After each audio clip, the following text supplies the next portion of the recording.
Hi, dear language learners. Thanks for checking back. Today I have something really great for you. I have the 3 habits that kill fluency. And this is so important. And please stay until the end because you can use it like a checkbox, no, checklist actually, to check if you are using the right habits that help you achieve fluency in an efficient and fun and brain-friendly way. And for those of you who are here for the first time, I'm Dr. Alex. I'm a social psychologist, and I bring you the fundamental laws of relational psychology, of social psychology, that help you, if you know them, to actually learn languages quicker, in a more fun way, in a more efficient way, and to have you speak with unshakable confidence. And yes, in this channel, it's all about sharing our experiences about how to reach fluency.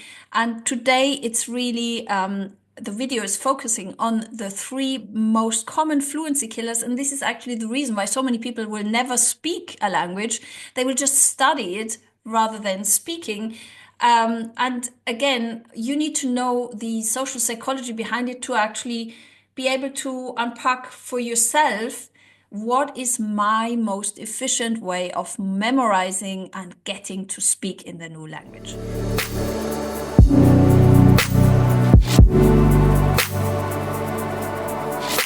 So let's start. Number 1 is actually sticking to one method of passive studying. That is a habit that will just not get you speaking at all. It is good to have passive study sessions. I'm not saying passive studying, so by that I mean focusing on a grammar rule or kind of reading up on how, I don't know, a past tense in a new language, for example. That is very useful, but you need to change the order. You need to only do that if you need it for communicating something. So focusing on fluency would be to actually link your study to a real life intention of communicating something.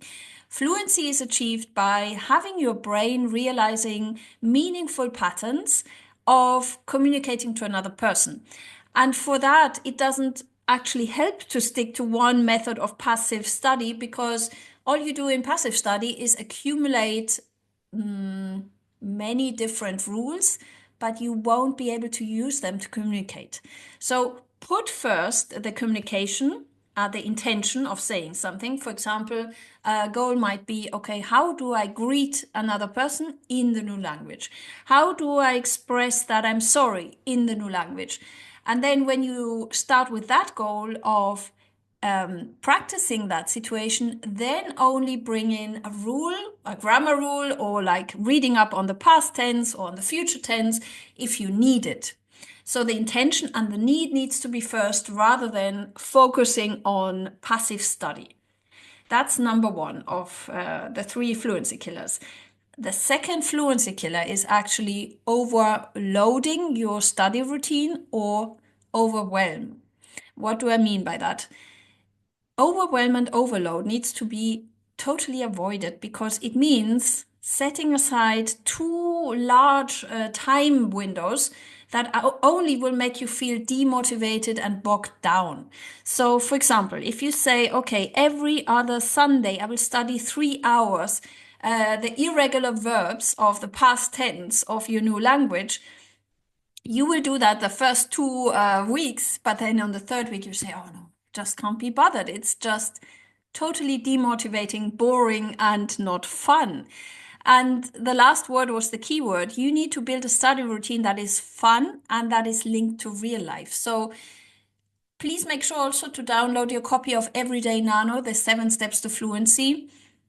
I am convinced, and I have realized this in my own language study and working with many students, the more you put your study routine about repeated, but regularly repeated small chunks of time, the more you will succeed. So set aside every day just maximum 5 minutes of comprehensive input in the new language. That will bring you far further than setting aside these huge chunks of time, overloaded study of grammar that will just make you feel, oh, this is so complex, it's so difficult, and you will just give up.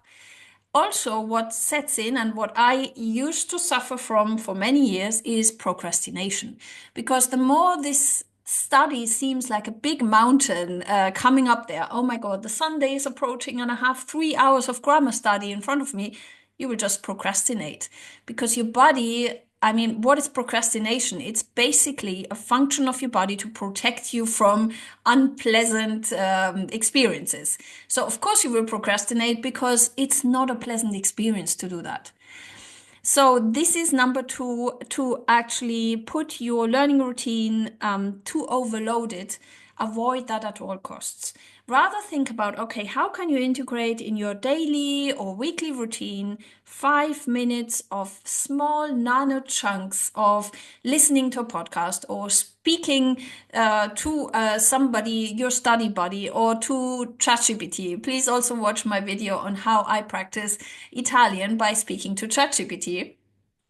And do that in small steps and just as long as you feel this is fun and this is bringing you something in terms of recognizing meaningful patterns.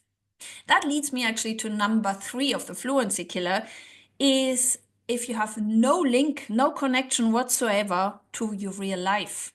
That is fluency killer number 3. Studying abstract situations that are not related to your interest, or if you follow a textbook and you study topics that are not even interesting to you, it will just not get you speaking. Fluency comes with wanting to communicate something or wanting to understand something.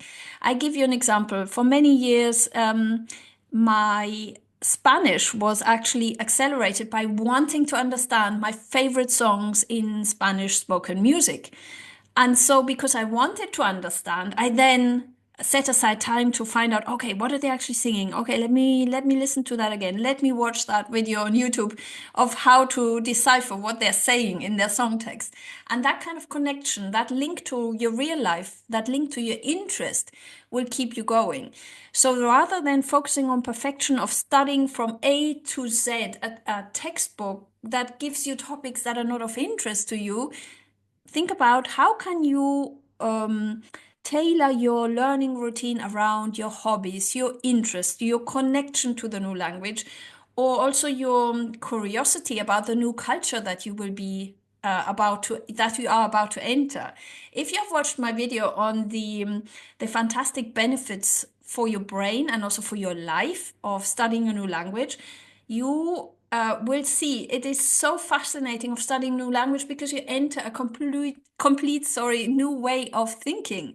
You enter a new culture, a new way of resonating, a new way of making sense of reality.